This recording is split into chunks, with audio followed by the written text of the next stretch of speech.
चलिए बायोलॉजी की क्लास में आज हम लोग देखने वाले हैं कि सेल यानी कि एनिमल सेल और प्लांट सेल में दोनों में डिफरेंस क्या क्या होता है।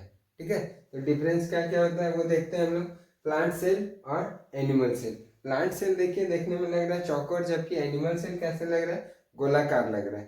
ठीक है, प्लांट सेल ये क्या होता है, एनिमल सेल के अकॉर्डिंग बड़ा होता है, जबकि एनिमल सेल क्या होता है, प्लांट सेल के अकॉर्डिंग छोटा होता है। ठीक है, इसकी आकृति कैसी होती है, चौकोर होती है, और इसकी आकृति गोलाकार होती है। इसमें एक चीज को हम देख रहे होंगे, प्लांट सेल यानी कि ये जो एक ही संरचना है, इसके बाहरी आवरण क्या है, एक ही संरचना, यानी कि कोशिका झिल्ली जो होता है वो सिर्फ कोशिका झिल्ली होता है। जबकि प्लांट सेल में क्या देखते हैं, कोशिका झिल्ली के अलावा कोशिका भित्ति भी होती है। ठीक है, कोशिका भित्ति भी होती है, और ये कोशिका भित्ति किस चीज की बनी होती है, सेल्यूलोज की बनी होती है। यही सेल्यूलोज जिससे क्या होता है, कपड़ा वगैरह का निर्माण होता है। ठीक है, इसके अलावा जो एनिमल सेल में होता है, एनिमल सबसे पहले एनिमल में क्या होता है, ये प्लांट सेल के अकॉर्डिंग छोटा होता है, इसमें ये गोलाकार होता है। उसके अलावा इसके जो वैक्यूल्स होता है, वैक्यूल्स जिसे रसधानी भी बोलते हैं, यानी कि जहाँ पे पानी एब्जॉर्ब रहता है,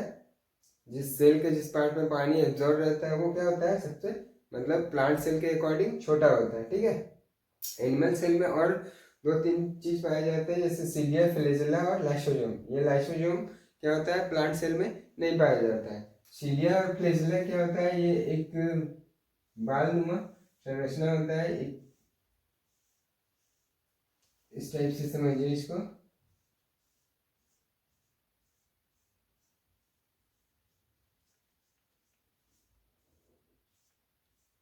ठीक है, इस तरह से समझिए बाल नुमा संरचना होता है, यानी कि सीलिया, सी और एफ। तो फ्लैजेला होता है वो बड़ा जो होता है, वो क्या होता है, फ्लैजेला होता है, और सीलिया क्या होता है, छोटा। जबकि ये चीज जो है वो प्लांट सेल में नहीं देखा जाता है, यानी कि सीलिया और फ्लैजेला किस में पाया जाएगा, तो एनिमल सेल में। ठीक है, सीलिया और फ्लैजेला किस में पाया जाएगा, एनिमल सेल में। ठीक है, ये बाल ये मूविंग करने में सहायता होता है, यानी कि सेल को थोड़ा मूव करने में सहायता होता है। ठीक है, बाल नुमा संरचना।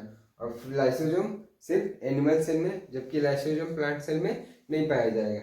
उसके बाद प्लांट सेल में इसके अलावा और क्या पाया जाएगा, प्लांट सेल में इसका वैक्यूल्स जो होता है एनिमल सेल के अकॉर्डिंग बड़ा होता है, और इसमें इसी प्लांट सेल में प्लास्टिड मिलेगा आपको, सेल वॉल यानी कि कोशिका भित्ति जो है वो एनिमल सेल में नहीं देखा जाएगा, यानी कि सेल वॉल देखा जाएगा, और एक क्लोरोप्लास्ट।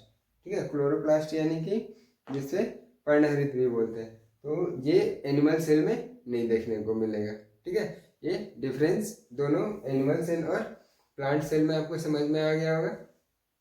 ठीक है, विशेष बात है क्या याद रखनी है कि एनिमल सेल में क्या होता है, छोटा होता है, गोल होता है, इसका वैक्यूल छोटा होता है, और इसमें सीलिया, फ्लैजेला और साथ में लाइसोजोम पाया जाता है, जो कि एनिमल सेल में प्लांट सेल में नहीं पाया जाता है। जबकि प्लांट सेल में देखेंगे इसके अतिरिक्त बात है, ये बड़ा होता है, चौकोर होता है, और ये वैक्यूल्स इसका क्या होता है, बड़ा होता है। इसके अलावा इसमें प्लास्टिड, सेल वॉल और क्लोरोप्लास्ट मिलता है। ठीक है, जो कि एनिमल सेल में नहीं देखा जाता है। अब हम लोग समझते हैं आगे प्रोकैरियोटिक और यूकैरियोटिक। कि अभी हम लोगों ने देखा क्या, जो सेल होता है वो दो तरह के होते हैं, प्लांट सेल और एनिमल सेल, जबकि दोनों में कॉमन चीज क्या होता है, माइटोकॉन्ड्रिया दोनों में पाया जाएगा, झिल्ली दोनों में पाया जाएगा। ठीक है, राइबोसोम दोनों में पाया जाएगा, फिर केंद्रक जो दोनों में पाया जाएगा, जीव द्रव्य दोनों में पाया जाएगा।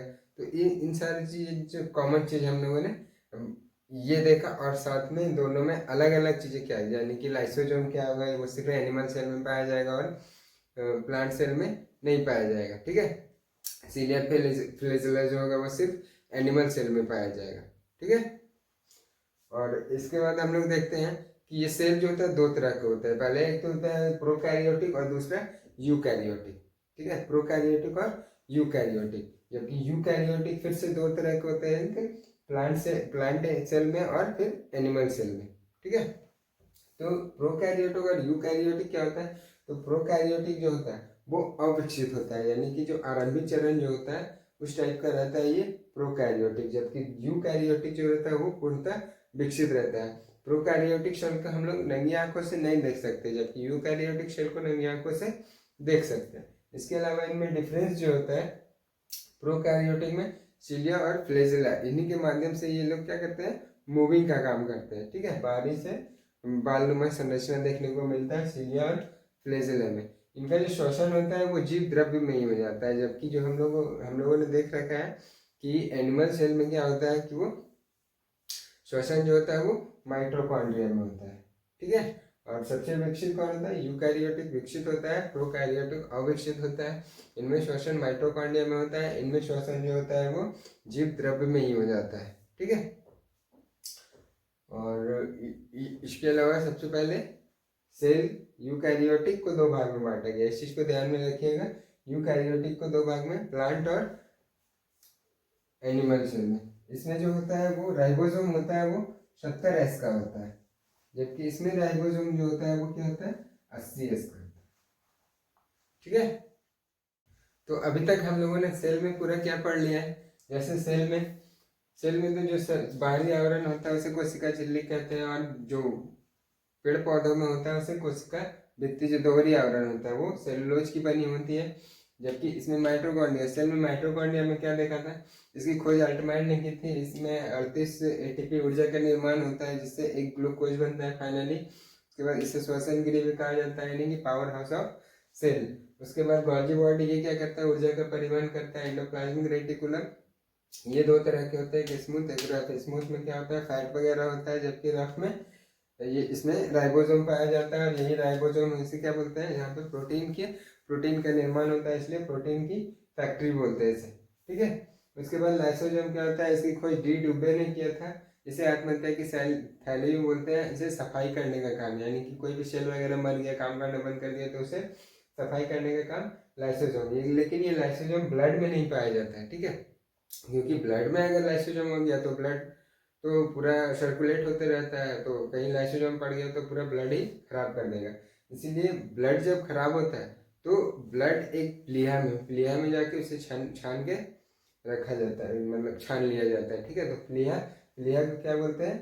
Blood filter. ठीक है, यानी कि ब्लड जो मरता है वो कहाँ जाके रहता है? फिर प्लीहा में। ठीक है, उसके बाद सेंट्रोजोम जो है उसकी खोज बोबेरी ने किया था। सेंट्रोजोम का कार्य क्या है? इसको कोशिका विभाजन का काम है, क्योंकि ब्रेन में नहीं होता है। ब्रेन में नहीं होता, और ये होता क्या है? 90% इसमें कोशिका विभाजन नहीं होता है। थोड़ा सा 10% जो होता है वो गिलियल सेल में होता है। ठीक है, उसके बाद क्या देखे हम लोगों ने? वैक्यूल्स जो होता है ये क्या काम क्या है इसका? पानी एब्जॉर्ब करने का काम है।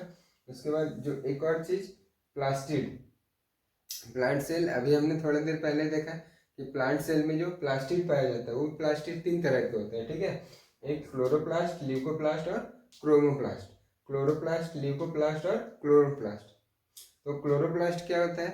ये हरित लवक इसे बोलते हैं। क्लोरोप्लास्ट को क्या बोलते हैं? हरित लवक बोलते हैं। ठीक है, ल्यूकोप्लास्ट को अवर्णी लवक, यानी कि अवर्णी इसलिए बोलते हैं इसको, जहाँ सूर्य का प्रकाश नहीं पहुंच पाता है उसे अवर्णी बोलते हैं। सूर्य का प्रकाश नहीं पहुंच पाता, यानी कि जड़ वगैरह में जो होता है वहाँ तो सूर्य का प्रकाश पहुंचेगा नहीं। तो ये सूर्य का प्रकाश जब नहीं पहुंचता है, ठीक है, नहीं पहुंचता है, तो उसका रंग क्या हो जाता है? हरा नहीं रहता है, काफी ये वाइट या मटमैला बुरा रंग का होता है। तो ये अवर्णी, यानी कि भोजन को संग्रह करके रखने का काम कहाँ होगा? ल्यूकोप्लास्ट में होगा। ठीक है, उसके बाद क्रोमोप्लास्ट, इसे वर्णी लवक बोलते हैं। वर्णी लवक इसलिए बोलते हैं क्योंकि हरा पीला नारंगी ये सब जो कलर आता है वो क्रोमोप्लास्ट के कारण ही आता है। ठीक है, जैसे टमाटर का लाल रंग जो होता है वो लाइकोपिन के कारण होता है।